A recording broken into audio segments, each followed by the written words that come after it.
Remember that at the end of today's reading, when Jesus talks about receiving a prophet's reward, or the reward of the righteous for welcoming a prophet or welcoming a righteous person, that reward may not necessarily be such a good thing.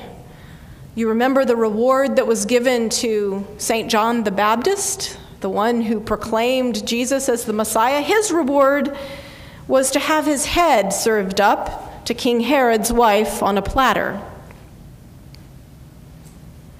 But when Jesus says we're all supposed to lose our lives for his sake, he isn't suggesting that we all take up skydiving without a parachute. He's also not intending that we choose a life of nothing but suffering and misery for the sake of pain, as if pain is good for us. But I just believe that Jesus is pointing the way toward how we are supposed to give our whole lives over to God. For our lives are given to us to be stewards of our lives, to spend our time wisely, doing our part to further God's reign of love upon the earth. And those choices that we make may not necessarily be pleasing to our family, but they will put us in a place to do what we are called to do as Christians. I'm sure we all know people who took a different path than the ones their families set out for them to follow. I know a few from my experience, and they've told me their stories. The son of a prominent historian quits college to become a carpenter. The daughter of a construction executive, a developer of land, becomes a forest ranger and conservation activist. A housewife's daughter becomes a top government official in the war on terror. A woman who's a top college administrator has a daughter who chooses to become a housewife. A fundamentalist preacher disowns his gay son, who still finds an open and affirming UCC church like ours where he can worship as he pursues his dream of being an actor. A pacifist Quaker pastor's son leaves the Midwestern farm town of his birth to become a great war hero. I've known all of these people, and still we're surprised when it happens. I was surprised when it happened to me.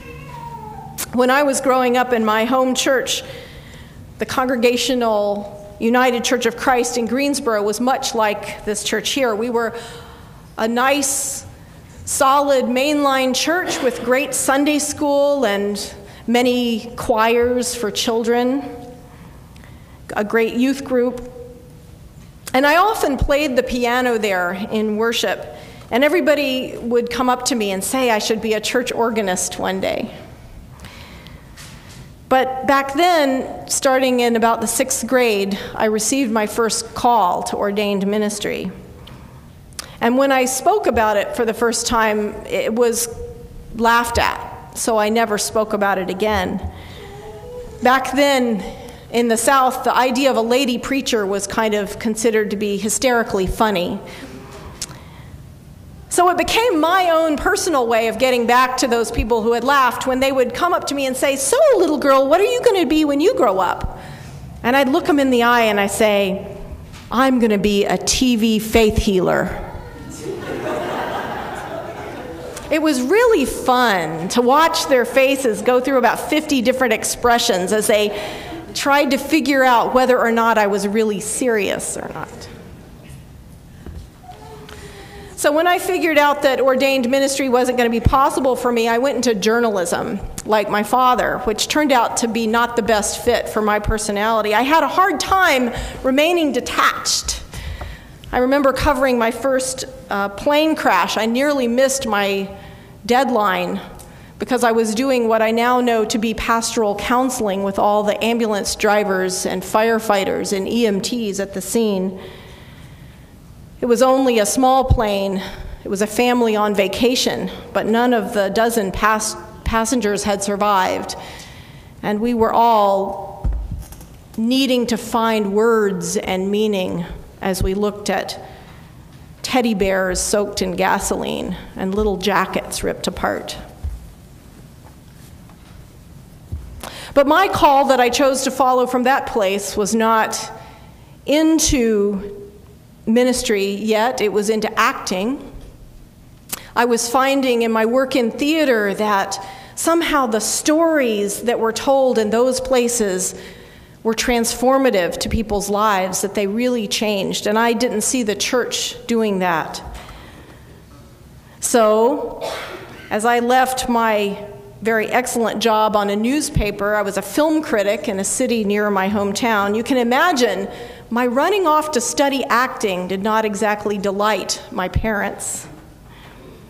But I thank God that they trusted me, and they trusted in God's care for me, that I would be led on the right path.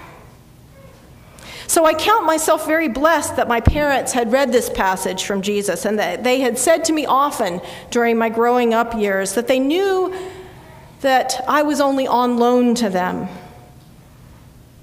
that I was entrusted to them during my growing up years. And at my baptism, they promised me to Christ, to bring me up as his disciple in the service of others.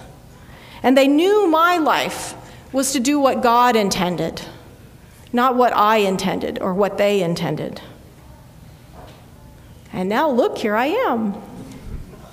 This service is on cable. Insofar as I'm healing your faith, here I am, I'm a TV faith healer. Amen? So my prayer for all of you, whether you're young enough to still be discerning your life's vocation, or whether you're in the middle of your career path, wondering if you're on the right way, or if you're discerning a new life's vocation in retirement, I hope that you will find true joy in losing yourself in a life of discipleship and growing up into the full stature of Christ. You can take comfort from these words of Frederick Buechner, the great theologian, who said that God calls us to give our lives, but to give our lives to Christ at the point at which our deepest gladness meets the world's deepest need. Thanks be to God for this good news. Amen.